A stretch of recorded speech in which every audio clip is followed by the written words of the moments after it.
Good morning, everyone. Now, let we start our new topic: angular moment of inertia of solid cylinder. હવે આ solid cylinder જે છે આપણી પાસે એનું એન્ગ્યુલર મોમેન્ટમ કેટલું મળે, moment of inertia, angular moment of inertia કેવું મળે એ જોવાનું છે. Let the mass of cylinder be m and its radius is r. હવે આ સિલિન્ડરનું માસ કેટલું છે તો કે m જેટલું અને એનું રેડિયસ મતલબ કે ત્રિજ્યા કેટલી છે તો કે r જેટલી ત્રિજ્યા ધરાવે છે. હવે draw a two cylindrical surface of dx and x plus dx. હવે અંદર બે અલગ અલગ સિલિન્ડર સરફેસ દોરી છે જેની એકની રેડિયસ x છે અને બીજું એનાથી મોટું છે જેની રેડિયસ x પ્લસ dx જેટલી છે. તો કે હવે આપણે જોઈએ આગળ એ બેની રેડિયસ x અને x પ્લસ dx છે પણ બંને કોએક્સિયલ છે, મતલબ બેની એક્સિસ એક છે, એક જ એક્સિસમાંથી બંને નીકળે છે. Okay, coaxial with a given cylinder. Consider a part of two cylinder between two surface. This part of cylinder may be considered as a hollow cylinder of a radius x. હવે જે આપણે જે પાર્ટ દોરીએ એ draw કર્યો છે એમાંથી આપણે જે વચ્ચેનું જે સિલિન્ડર રહ્યું છે એને શું કહેવું છે આપણે હોલો સિલિન્ડર કહી શકીએ જેની રેડિયસ કેટલી છે તો કે x જેટલી. The area of cross section of wall of this hollow cylinder is. હવે એ બે જે અલગ અલગ સિલિન્ડર દોર્યા છે એ સિલિન્ડરની વચ્ચે જે હોલ છે, જો આમાં એક્સ અને ડીએક્સ વાળું છે, આમાં વચ્ચે જે હોલ છે આવ્યું ડોટેડ લાઈન વડે જે દર્શાવ્યું છે વોલ, દિવાલ, વચ્ચેના અંદરના સિલિન્ડર અને બહારના સિલિન્ડરની વચ્ચે જે દિવાલવાળો ભાગ છે એ દિવાલને એનું આપણે જોઈએ તો ક્રોસ સેક્શન લઈએ તો એનો એરિયા કેટલો મળે તો કે 2πx dx. If the length of the cylinder is L, so length L જેટલી હોય તો the volume of material of hollow cylinder is તો કે 2πx dxl. ઓકે, તો volume of solid cylinder is આખા સિલિન્ડરનું વોલ્યુમ કેટલું છે πr²l and its uniforms hence the mass per unit volume is. હવે આખા સિલિન્ડરનું વોલ્યુમ πr²l છે પણ યુનિફોર્મ મતલબ કે સરખી રીતે વેચાયેલું છે એનું માસ બધે, તો માસ પર યુનિટ વોલ્યુમ કેટલું મળે તો કે ρ is equal to m upon πr²l, mass upon area.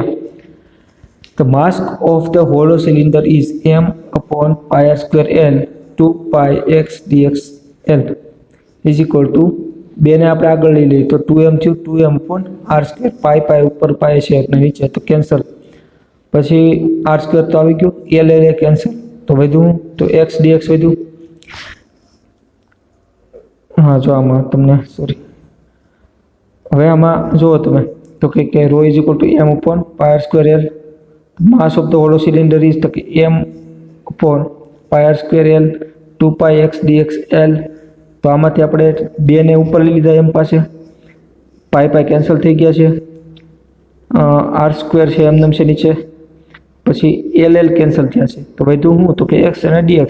Okay, તો as its radius is x, its momentum of inertia about axis is moment of inertia di કેટલું મળે તો કે 2m/r² x dx into x². 0 હવે આપણે એને જો આજે આખું આપ્યું છે x dx વાળું એનું આપણે ઇન્ટિગ્રેશન લઈએ તો I is equal to 0 થી ઇન્ટિગ્રેશન 0 થી r 2m upon r² into હવે x³ dx is equal to તો કે mr²/2. so એનું ઇન્ટિગ્રેશન કરતા mr²/2. here there is no I into equation, so moment of inertia is totally depend on the length of cylinder. હવે આમાં કે l દેખાતો નથી તમે જુઓ તો જ્યારે l નથી દેખાતો તો લેન્થ એ ઇન્ડિપેન્ડન્ટ છે, મતલબ એની મોમેન્ટ ઓફ ઇનર્શિયાને લંબાઈ સાથે કોઈ લેવા દેવા નથી. તો હવે આપણે જોઈએ એન્ગ્યુલર મોમેન્ટમ. તો angular momentum of particle about N O can be defined as a તો કે હવે જે આપણે જોઈએ તો p છે, સોરી આપણે ઇક્વેશન જોવાનું રહી ગયું. angular momentum છે, angular momentum of particle about point O can be defined as a L is equal to R cross P. હવે આર તો શું છે તો કે રેડિયસ છે, તો પી તો કે એ શું છે તો આપણે આગળના પેરેગ્રાફમાં જોઈએ. પી ઇઝ અ લિનિયર મોમેન્ટમ છે. હતો ને ફિગર આમાં આપી છે, તો પી છે એનું લિનિયર મોમેન્ટમ છે, અને આર છે એ પોઝિશન વેક્ટર છે, રેડિયસ નહીં સોરી પોઝિશન વેક્ટર છે of a particle from the origin O માંથી પોઝિશન વેક્ટર છે આર, અને પી છે લિનિયર મોમેન્ટમ છે. If there are more than one particle, then their resultant angular momentum can be found by making a vector addition to all individual one. હવે માનો કે આ તો કોઈ એક પાર્ટિકલ માટે વાત હતી, પણ આમાં એક કરતાં વધારે પાર્ટિકલ હોય તો બધાના એન્ગ્યુલર મોમેન્ટમ છે એ કઈ રીતે ગણવા, તો કે એનું આપણે વેક્ટર એડિશન કરવું પડે, વેક્ટરમાં બધા વેક્ટરનો સરવાળો કરવો પડે. Suppose a particle p of mass m moves at a velocity v as shown in above figure. Its angular momentum about a point O is तो के L is equal to OP cross MV. तो OP dot MV dot sin theta is equal to MVR. R હું છે position vector છે, sin theta તો તમને જે કોણ બનાવે છે એના માટે આપ્યો છે. તો વેર R is equal to શું મળે તો કે OA. R કેટલો છે તો કે OA જેટલો is equal to આપણે એમ કહી શકીએ કે OP sin theta. OP sin theta ગણીએ તો પણ આપણને OA છે જ એટલું આપણને આન્સર મળી શકે અને ફાઇન્ડ કરી શકીએ. This is a perpendicular distance of line of motion from O. અને આ ડિસ્ટન્સ કેવું છે તો કે લાઇન ઓફ મોશન છે એના પરપેન્ડિક્યુલર છે. As in the case of torque, we define the angular momentum of particle about any axis of rotation called AB, and then the value of R cross P gives us a value of angular momentum L.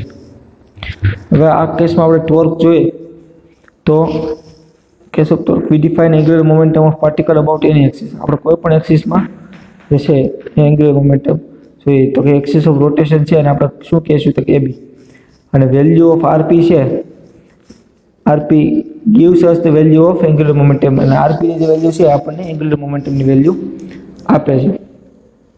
હવે છે kinetic energy of a rigid body rotating about given axis. તો કે જે rigid body છે એ પોતાની એક્સિસની આસપાસ rotation આપે છે તો એની કાઇનેટિક એનર્જી કેટલી છે ઓકે તો એ આપણે જો તો કે consider a rigid body moving with angular speed omega about N axis AB. The ith particle of going on in a circle of radius Ri with linear speed Vi is equal to omega Ri. The kinetic energy of particle is 1/2 MIWRI square. Omega RI square. જો કોઈ પણ પાર્ટિકલની energy ગોતવી હોય ને તો energy 1/2 MV square હોય angular energy, પણ આ આઈ પાર્ટિકલની વાત છે એટલે 1/2 MI, કારણ કે આઈથ પાર્ટિકલનું માસ MI જેટલું છે. પછી એન્ગ્યુલર મોમેન્ટમ તો કે ઓમેગા RI સ્ક્વેર થાય. The kinetic energy of a whole body is, આખા બોડીની કાઇનેટિક એનર્જી કેટલી થાય તો કે summation 1/2 MI omega square IR square is equal to 1/2 summation MI/RI નો square into omega square is equal to, હવે જો MI/RI સ્ક્વેરની જગ્યાએ આપણે I લખી શકીએ મોમેન્ટ ઓફ ઇનર્શિયા, તો મોમેન્ટ ઓફ ઇનર્શિયા લખી શકાય તો 1/2 I અને ઓમેગા સ્ક્વેર. તો આ જે થઈ એની કાઇનેટિક એનર્જી થઈ કોની ith પાર્ટિકલની. કોઈ પણ પાર્ટિકલનું આપણે ગોતવું હોય તો આ રીતે આપણે લખી શકીએ, અથવા આ જે છે એ હોલ બોડી થઈ, આ હોલ બોડી જો સિંગલ કોઈ પાર્ટિકલની ગોતવી તો અલગ રીતે પણ ગોતી શકાય. Sometime it is called rotational kinetic energy. હવે ઘણી વખત આને રોટેશનલ કાઇનેટિક એનર્જી કહે છે. શા માટે તો કે આ કાઇનેટિક એનર્જી એટલા માટે પ્રેઝન્ટ છે કારણ કે રોટેશન એમાં જોવા મળે છે. It is not a new kind of kinetic energy. It is clear from the derivation. It is the sum of 1/2 MV square for all the particles. હવે આપણે જોયું ડિરાઇવેશન પરથી જોયું કે આ કઈ નવી એનર્જી નથી, પણ બધા દરેક પાર્ટિકલ છે જેની કાઇનેટિક એનર્જી 1/2 MV સ્ક્વેર હોય છે એ બધાનું સમેશન એટલે કે સરવાળો કહી શકાય લઈ અને આપણને મળ્યું છે 1/2 I ઓમેગા સ્ક્વેર. ઓકે, હવે છે conservation of angular momentum. Okay, the angular momentum of a body rotating about given axis is defined the moment of momentum of particle body about that axis. Angular momentum શું દર્શાવે તો કે at a time કોઈ particle છે એની ગતિ કોઈ એક ચોક્કસ ટાઈમે એની મોમેન્ટમ એની હલનચલન આ બધું અને દર્શાવશે. ફિગર શો છે particle Q of mass M. Figure આપણી જે છે એમાં પાર્ટિકલ ક્યુ દર્શાવ્યો છે. સોરી, હવે આ આપણે ટોપિક છે થોડોક લેન્ધી પડી જશે અને કદાચ આ લેક્ચરમાં પૂરો કરવો. ઓકે, ચાલો પૂરો કરી દઈએ. તો કે figure shows the moment figure shows a particle q on mass m having a position vector oq is equal to r. કોઈ એક ફિગર છે જેને આપણે જોઈએ અને ફિગર તમારી સામે રાખું છું અને હું બોલતો જઈશ. ઓકે,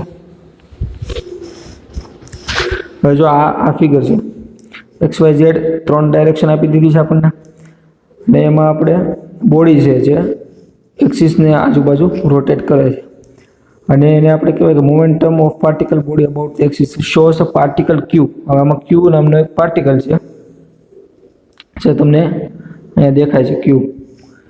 એ ક્યુ છે હેવિંગ માસ એમ, એને માસ કેટલું છે તો એમ અને પોઝિશન વેક્ટર તરીકે કે ઓ ક્યુ. હવે જો ઓ છે એ સેન્ટર છે અને આ ક્યુ આ પાર્ટિકલ આ જગ્યાએ છે તો ઓ ક્યુ જેટલું એનું છે O Q is equal to R.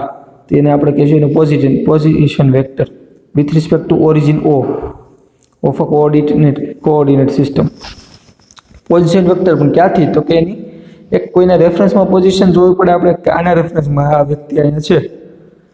તમે કોઈ સિટીની બહાર હોય તો એમ કહી શકો, અમદાવાદની બહાર છો તો એમ કહી શકાય કે ભાઈ વ્યક્તિ ક્યાં છે તો કે અમદાવાદથી 10 કિલોમીટર દૂર છે. પણ તો એ કહેવા માટે તમારો એક રેફરન્સ પોઈન્ટ તો કે અમદાવાદથી 10 કિલોમીટર દૂર છો, આ રીતે એને કહી શકાય. તો આને કહેવાય પોઝિશન વેક્ટર. તો એ રીતે તમે જુઓ તો આમાં ઓ ઓરિજિનની જે ઓરિજિન ઓ છે એની સાપેક્ષે આપણને એનું પોઝિશન બતાવે છે. If we is the linear, જો આમાં પેરેગ્રાફ જે હું વાંચું છું એ પાછળના પેજ ઉપર છે અને તમે જોવો છો આ ફિગર ઉપરથી તમને સમજાય એટલા માટે છે. ઇફ વી છે આમાં લિનિયર વેલોસિટી હોય પાર્ટિકલની તો its linear momentum p is equal to mv થાય. ઓકે, માસ છે અને v છે એ છે લિનિયર વેલોસિટી. તો the angular momentum L of a particle with respect to fixed point O is defined as the vector product of position vector r and linear momentum p. તો આપણે એવું કહી શકાય કે જો આપણે કોઈ ફિક્સ પોઈન્ટ O છે એની સાપેક્ષે આપણે આ પાર્ટિકલ છે એની એંગ્યુલર મોમેન્ટમ ગોતવું હોય L, તો એને આપણે એવું કહી શકાય કે vector product of position vector અને લિનિયર મોમેન્ટમ એ બેની વેક્ટર પ્રોડક્ટ જે આપણને મળે એનાથી આપણે આ મેળવી શકશું.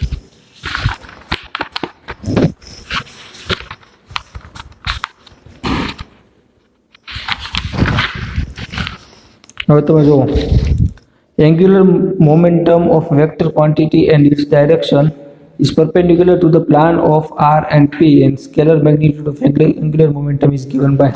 હવે જો આ એંગ્યુલર મોમેન્ટમ છે વેક્ટર ક્વોન્ટિટીની એ ડાયરેક્શન કેવી છે તો કે પરપેન્ડિક્યુલર છે.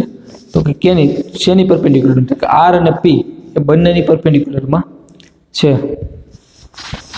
તો L is equal to rp sin theta where angle between r and p from above relation it is clear that angular momentum is 0 if angle is theta is 0 અથવા 180 હોય તો angular momentum કેવી થાય 0.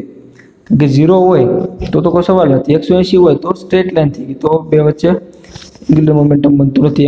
Angle ક્યારે બને કે જ્યારે 180 થી ઓછું હોય અને 0 થી વધારે હોય. તો કે if the line of action of momentum p passes through O.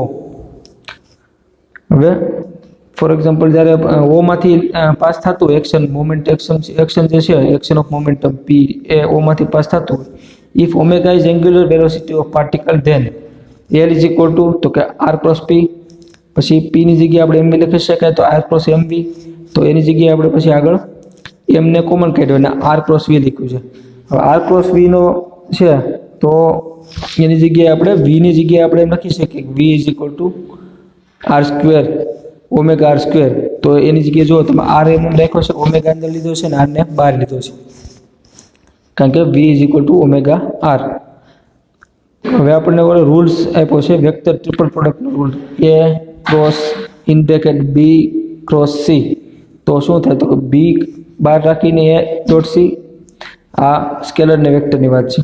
તો a vector b vector c, તો b પછી અંદર જુઓ તમે તો a ડોટ c અને c ને બહાર રાખીને a ડોટ b, તો આ વેક્ટર ટ્રિપલ પ્રોડક્ટનો રૂલ છે. એ રીતે આપણે આને નીચે લખ્યું છે. જો M omega R dot R minus R R dot omega. તો છેલ્લે આપણને એલ ઇઝ ઇક્વલ ટુ તો કે L is equal to M R square omega, કારણ કે ઓમેગા છે એ પરપેન્ડિક્યુલર છે આરના અને આર છે એ પેરેલલમાં છે બીજા એક આરના. તો omega R square M R square omega જે આપણને મળ્યું છે એ એન્ગ્યુલર મોમેન્ટમ મળે છે. ઓકે, આજ માટે એટલું જ. નેક્સ્ટ લેક્ચરમાં આપણે આગળનું જોઈશું. Thank you.